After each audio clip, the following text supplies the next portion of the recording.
Que está Andrea Datri en línea. Sí, hola Andy, ¿nos escuchás? ¿Qué tal? ¿Cómo están? Buenas tardes. Buenas Hola Andy, tardes. ¿cómo estás?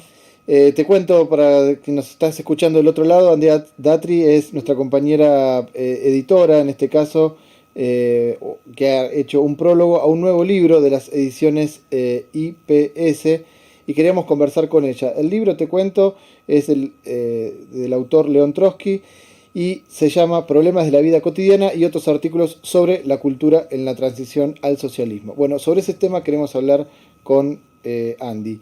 Eh, Andy, para comenzar, ¿nos puedes contar qué motivó la edición del IPS de este clásico de León Trotsky? Bueno, la idea surgió el año pasado cuando fue el 80 aniversario del asesinato de León Trotsky. Hicimos un acto internacional, virtual, donde participaron decenas de compañeras y compañeros de distintos países.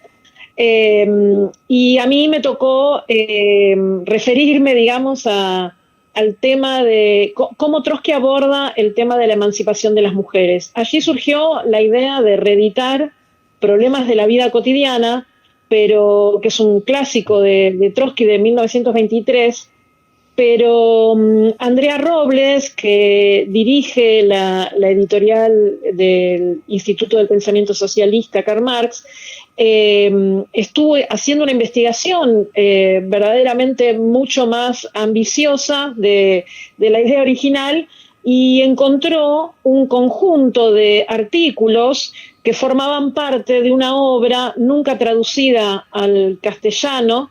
Lo encontramos en ruso y fue directamente traducido del ruso al castellano para esta edición, donde Trotsky aborda muchos más asuntos relacionados con la vida cultural. Problemas del trabajo cultural se llamaba la compilación en ruso original, y junto con Problemas de la vida cotidiana nos parece que termina siendo una obra mucho más atractiva, desconocida casi prácticamente de este lado del mundo, eh, porque recoge estos textos inéditos en castellano, pero también porque permite pensar los problemas de la cultura en general, no de la cultura en el sentido estricto de la palabra cultura, sino del modo de vida y de temas relacionados con la prensa, los clubes donde participaban los obreros, tenían sus horas de ocio, de distracción, la educación, distintos temas, además de los relacionados con la vida familiar, las relaciones entre los sexos, la influencia de la iglesia, el problema del alcoholismo, diferentes temas, digamos, que hacen a la cultura en un sentido general, al modo de vida.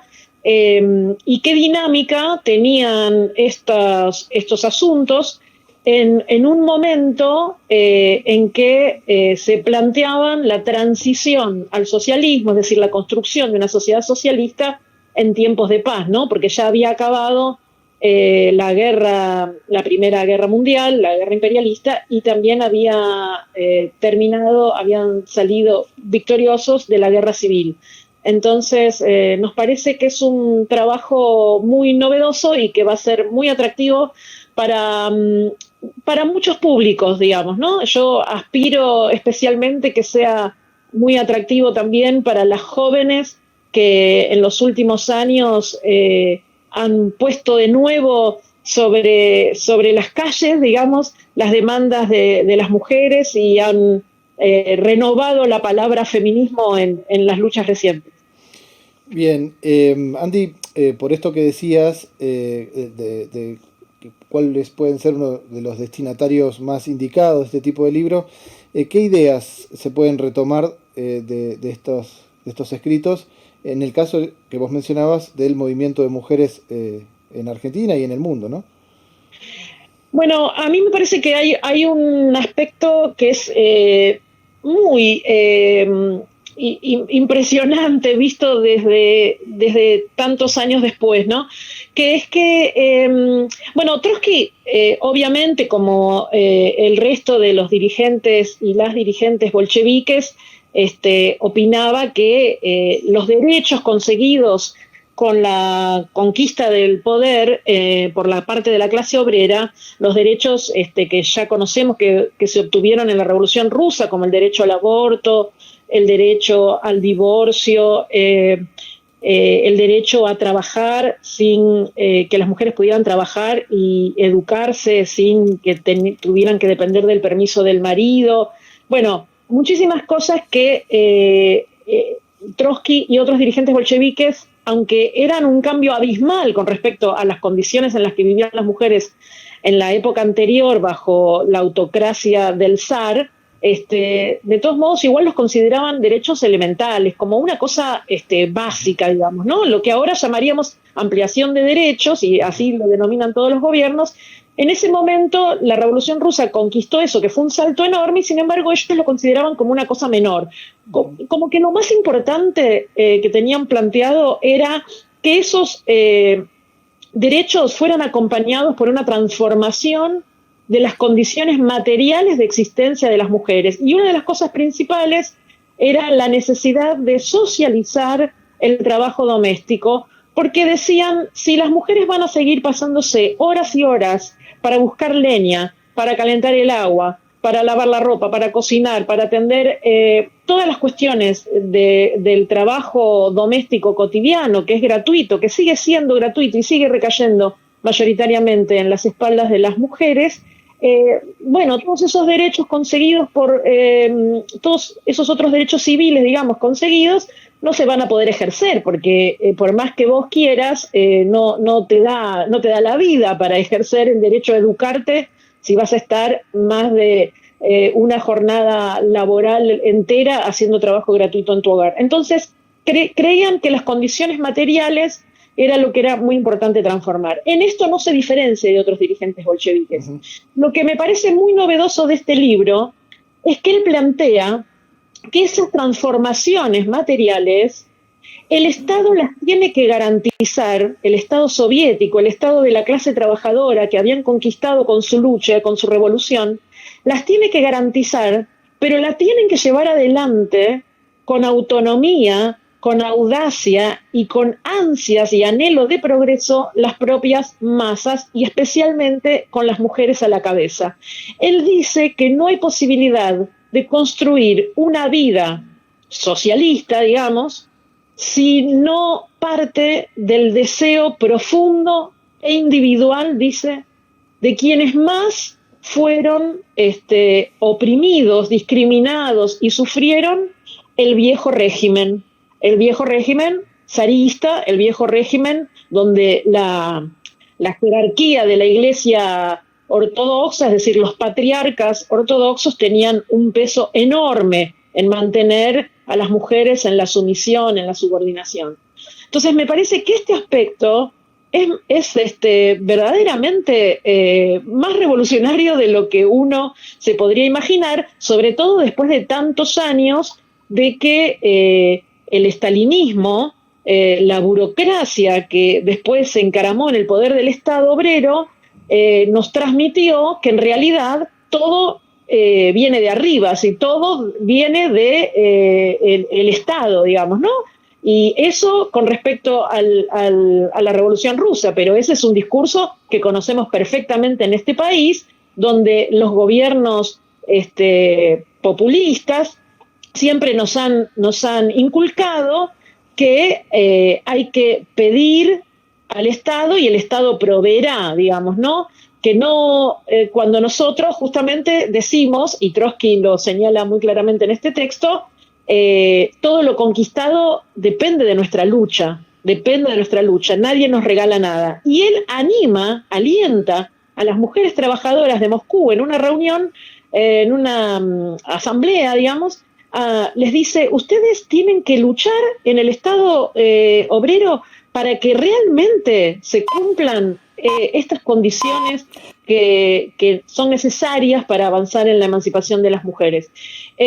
A mí me parece que esa es una de las cuestiones más atractivas, más interesantes, y después está, en este texto, está una de sus frases famosas, podemos decir, que se ha repetido, incluso feministas que no son socialistas la han utilizado, que es la de que si queremos, le dice a los bolcheviques, si queremos transformar verdaderamente las condiciones de vida, tenemos que aprender a mirarla, a la vida, desde los ojos de las mujeres.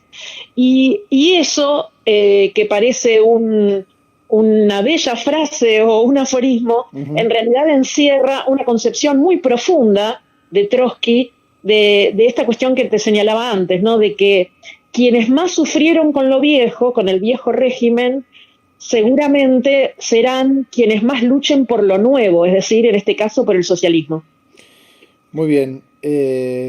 Sí, muy, muy interesante esto y bueno, creo que salvando las distancias, esa relación entre la ampliación de derechos o lo que significó estas conquistas en la Revolución Rusa, como puede ser el derecho al divorcio o ahora el derecho al aborto, no se pueden detener y por eso creo que lo que vos decís de la fuerza que él le daba a la clase trabajadora, a las mujeres, a la juventud, para hacerlo de abajo para arriba, choca hoy con, bueno, parece que después de haberse conquistado el derecho al aborto, ya está, ¿no? En Argentina.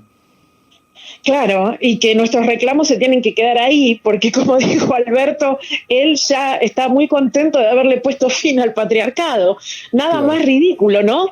Bueno. Vos sabés que Stalin decía, con la toma del poder ya está hecho, las 9/10 del socialismo ya están hechas. Y Trotsky le decía, no, la toma del poder es nada, esa penita es, bueno, una cosa fácil y que tuvimos que hacer al principio, pero lo que viene ahora es lo importante, que es continuar revolucionando, transformando todas las condiciones sociales de la existencia, y en este sentido revolucionar también la familia, revolucionar la relación entre los sexos, revolucionar la cultura, revolucionar la educación, la técnica. Trotsky plantea esto, y esto es parte de una de sus cuestiones más fundantes de su pensamiento, como es la teoría de la revolución permanente, que entre otras cosas, que no nos vamos a detener ahora porque es muy complejo, Sí. pero entre otras cosas plantea esta cuestión de que la toma del poder es apenas el de la clase trabajadora, es decir, después de la revolución, lo que viene es una revolución permanente y constante, una transformación, una metamorfosis permanente de todas estas cuestiones que hacen a la vida misma. Y una revolución dentro de la revolución, podríamos decir. Y esto es aunque su teoría de la revolución permanente es posterior a estos textos son del 23 al 25 más o menos, ya esa lógica con la que después elaboró la teoría de la revolución permanente ya se puede ver aplicada a cómo concibe estos problemas de la vida cotidiana, ¿no? Y estos problemas de la cultura. Muy bien. Andy, esto último me da pie para bueno, retomar un artículo publicado el domingo en el Semanario Días de Izquierda, un dossier de Trotsky y la poco explorada dimensión cultural de la revolución. Esta cuestión bueno, en este artículo me hizo pensar dos cosas. Una, que permanentemente se recibe un mensaje de que hay una batalla cultural, ¿no? Y esa batalla cultural tiene incluso hasta personajes nefastos como el propio Milei, que opina que el gran problema de Argentina es esa educación peronista que hay que extirpar. Entonces la transformación es también de esas mentes y es cultural. Y por otro lado, esto de la poco explorada dimensión cultural de la revolución y el pensamiento mismo de Trotsky en otro autor, del otro lado, ¿no? de la valla de los libertarios, que es Horacio González, quien él, en su ciclo Armas de la Crítica, que se puede ver en YouTube, en el episodio dedicado a la Revolución Rusa, él dice que le sorprendió cómo Trotsky le prestaba tanta atención a esta cuestión de los problemas de la vida cotidiana. Vos, habiendo sido parte de estas elaboraciones y la próxima publicación, ¿cómo ves esta cuestión de lo que significa la problematización permanente de estos, valga la redundancia, problemas de la vida cotidiana en el pensamiento de Trotsky? Y me parece que tiene una importancia fundamental para desterrar esa idea de que todas las cuestiones que hacen a la vida cotidiana se solucionan de manera inmediata y mecánica con una revolución socialista. Uh-huh. Porque me parece que esa idea que es la forma en que el estalinismo durante décadas bastardeó al marxismo revolucionario, bastardeó las banderas del socialismo, dan una idea equivocada, y dan una idea equivocada de las tareas políticas que tenemos quienes nos consideramos revolucionarios, digamos, porque dan la idea de que, bueno, no importa el tema de las mujeres, las demandas de las mujeres, no importa las demandas de quienes pelean contra la depredación del medio ambiente, no importa la cuestión de quienes luchan contra el racismo. Lo que importa es que nos quedemos todos callados contra esas con esos temas y que nos unamos en pos de una lucha general, digamos, contra el capitalismo. Uh-huh. Desde un punto de vista casi, te diría, restringiéndolo solo a un punto de vista casi, te diría, económico, ¿no? Claro. Sí, como si fuera solamente un problema de económico. Uh-huh. Y me parece que este texto, estos artículos, ayudan para pensar que la cuestión es un poco más compleja que eso, y que además toda lucha por derechos, como vos mencionabas, es apenas un comienzo o es apenas un jalón en una lucha que queremos inscribir mucho más amplia contra el capitalismo y por una sociedad liberada de todas las formas de explotación y de opresión, pero además es una lucha necesaria hoy, darla en el momento que hay que darla, no postergarla en aras de una supuesta, no sé, de un supuesto socialismo futuro. Claro. Y callarla en aras de un supuesto socialismo futuro. Son jalones, son luchas que fortalecen a nuestra clase, a nuestro movimiento de lucha, en su combate mucho más de fondo por desterrar todas estas formas de explotación y opresión que el capitalismo refuerza, justifica y legitima permanentemente, ¿no? Porque no se va a acabar con el patriarcado porque tengamos derecho al aborto, pero la lucha por el derecho al aborto, si somos conscientes de que lo hemos conquistado por nuestra persistencia, por nuestra organización y por nuestro combate permanente contra los fundamentalismos religiosos, contra los sectores reaccionarios, pero también contra los gobiernos que un día te lo niegan, otro día te lo dan porque es un toma y daca para ellos en sus negociaciones y oportunismo político. Si somos conscientes de eso, es un jalón que nos fortalece para ir por más, para ir por otros derechos y para ir por una transformación mucho más radical de la sociedad. Bien, bueno, sí, me parece muy interesante esa relación entre las peleas de la vida cotidiana en el presente en aras del socialismo y no dejar para después, como tampoco después reducir toda una cuestión meramente simplista, ¿no? De que el socialismo mismo resuelve todos los problemas de la vieja sociedad. Andy, para cerrar, ¿algo que quieras agregar? No, invitarlas a leer este volumen de las obras escogidas de León Trotsky, que es una colección, formará parte, se sumará a la colección de obras escogidas que edita el Instituto del Pensamiento Socialista Karl Marx, bajo la dirección de Andrea Robles, que fue quien descubrió además esta otra parte desconocida que vamos a editar por primera vez en castellano aquí, porque creo que son páginas verdaderamente inspiradoras, aunque ya conozcan algunos de los textos. Creo que todos los que los conocen van a encontrarse con una nueva lectura de estos textos, y para quienes no los conozcan, para las nuevas generaciones, verdaderamente espero que sean inspiradoras de sus futuros combates. Bueno, te agradecemos mucho. Muy interesante, y vamos a ayudar con esta entrevista a difundir también la compra del libro, ¿no? Que todos accedan a este libro para poder, bueno, meterse y ayudar a construir este cambio en el sentido socialista que todos anhelamos. Bueno, muchas gracias. Te mandamos un abrazo acá. Chao, Andy, nos vemos. Chau, chau. Saludos.